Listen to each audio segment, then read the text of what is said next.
আসন্ন ত্রয়োদশ জাতীয় সংসদ নির্বাচন ও গণভোট অবাধ, সুষ্ঠু ও শান্তিপূর্ণ পরিবেশে সম্পন্ন করার লক্ষ্যে সরকার বৈধ অস্ত্রের ব্যবহার নিয়ে কঠোর বিধিনিষেধ আরোপ করেছে। স্বরাষ্ট্র মন্ত্রণালয়ের নির্দেশনায় আগামী ৩১ জানুয়ারি পর্যন্ত দেশের সব লাইসেন্সধারীকে তাদের বৈধ আগ্নেয়াস্ত্র সংশ্লিষ্ট থানায় জমা দিতে বলা হয়েছে।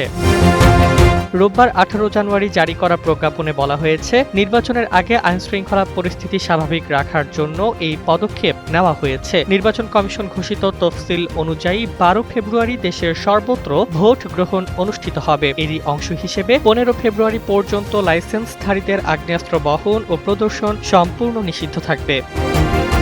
তবে রাজনৈতিক গুরুত্বপূর্ণ ব্যক্তি ও জাতীয় সংসদ সদস্য পদপ্রার্থীদের জন্য নির্ধারিত নীতিমালা অনুযায়ী জীবন অবাক না করলে কে করবে? ২৮% মিল্ক ফ্যাটের অবাক করার সাথে ফ্রেশ মিল্ক পাউডার। জীবন অবাক করুক প্রতিদিন। বৈধ অস্ত্র প্রদর্শন নিষেধাজ্ঞা প্রযোজ্য হবে না। নির্বাচনী কাজে মনোনয়নপত্র জমা দেওয়া এবং অনুমোদিত সশস্ত্র রিটেইনারদের ক্ষেত্রেও এটি প্রযোজ্য হবে।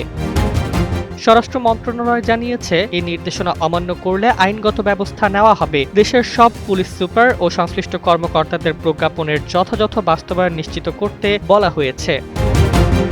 নির্বাচনী নিরাপত্তা বিশেষজ্ঞরা বলছেন, বৈধ অস্ত্র নিয়ন্ত্রণ কার্যকর হলে ভোট পরিবেশ আরও শান্তিপূর্ণ হবে। তবে মাঠ পর্যায়ে তদারকি ও নজরদারি জোরদার করাও সমান গুরুত্বপূর্ণ বলে তারা মনে করেন। ডেস্ক রিপোর্ট, জয় জয় দিন।